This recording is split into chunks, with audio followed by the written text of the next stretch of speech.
Ah, whew. Welcome to Hockey Eastern Ontario's Rule of the Week. I'm sorry. Can we stop? Can we stop the music? Stop. Right. Does this really have to be done today? I mean, I'm dying here with the flu. Like, I have a man cold. Yeah, I know it's not like actual. Yeah, okay, fine. Welcome to Hockey Eastern Ontario's Rule of the Week, where each week we take a rule from the Hockey Canada rule book and break it down for our officials, our coaches, and our players so they can better understand the rule. This week, we're going to be talking about linesperson responsibilities in a fighting situation. Stay tuned. I mean, this is crazy.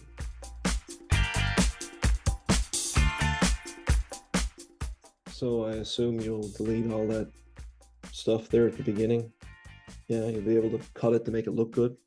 Good, because it's very important I look good for my fans. Great.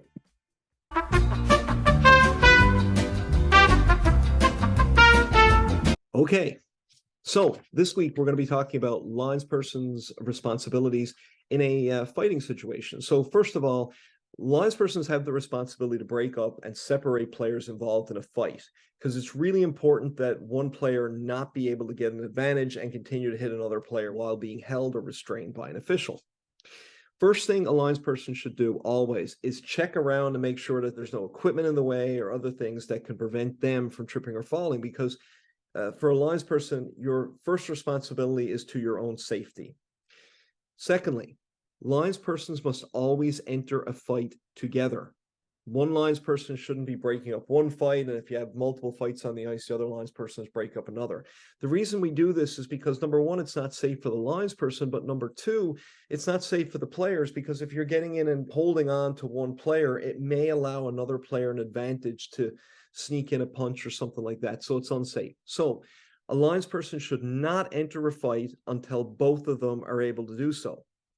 Before you enter the fight, the linesperson would actually decide which player they're going to take. So I would say, hey, I got white, you got black, or I got white, you got blue, whatever. Okay. Linespersons should attempt to get between the players only when the players have stopped throwing punches or one player has gained a significant advantage. Then the linesperson should get between them by tying up their arms and forcing them apart. Come in from the side, each taking a different player. Really important that we're talking to the players at this point so that they're aware that we're there, they're aware of what we're doing. Do not come in from behind a player and pull them backwards. Come in over the top between them, pulling their arms down. We don't want to come in from behind to pull them back because, number one, it's unsafe for them to do that. And it's unsafe for us because in these cases, a player may swing back or whap back at you without actually knowing that you're there. And this can lead to a physical harassment or physical abuse of officials penalty, in which that we would like, of course, to avoid. If players are wrestling on the ice, one official should get a hold of a free arm of the player on top. The linesperson taking the player on bottom must protect this player from punches. The linesperson taking the player at the bottom must come in from the side, covering the player's head and face, and therefore protecting the player in doing so. An official should never enter a fight over a player's skates. This is very dangerous. If a player kicks or moves their legs in any way, you could be caught by the skate. If players are using sticks in a fight or swinging sticks at each other, linespersons shall stay out until they stop swinging the sticks. Again, this is a safety issue for you. We do not want linespersons getting into a situation where players are swinging sticks at each other. Another really important point.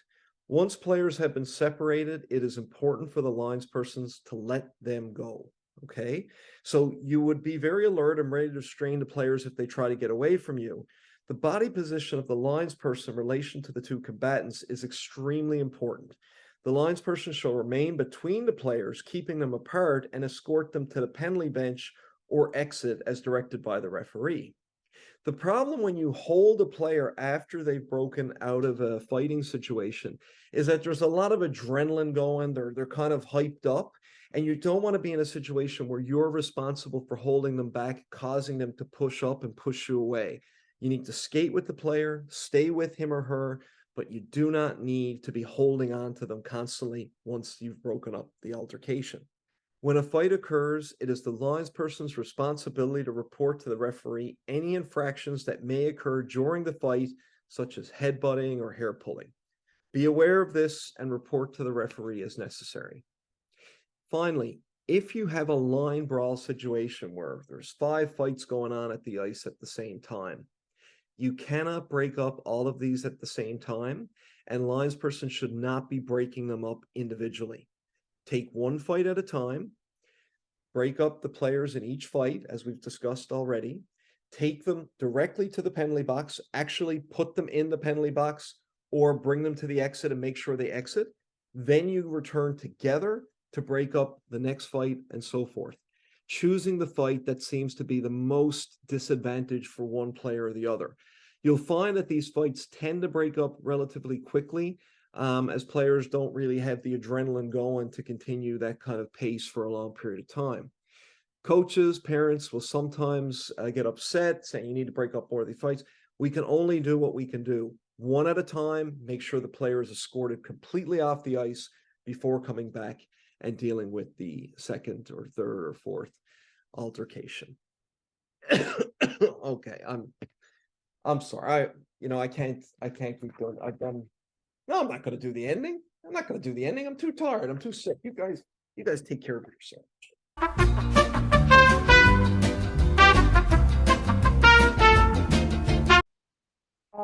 Okay. Thanks for watching the video this week on Linesperson Responsibilities for dealing with a fighting situation. There is a link in the description where you can find all the referee and linesperson procedures for dealing with a variety of situations. As always, if you have any questions about this video or any of the Rule of the Week videos, you can also reach out to us by writing a comment below or sending us an email. You can also reach out to the referee-in-chief of Hockey Eastern Ontario, John Reed. His contact information is below. Finally, you can also ask your association or district referee-in-chief. If you like this video, please don't forget to hit the like button. You can also subscribe to our channel to get all the latest content. As this is our last video before Christmas, we'd like to wish all of our officials and members of our hockey community a great holiday. We will see you back here in January. All the best. Did you really just storm out of here because you had the flu?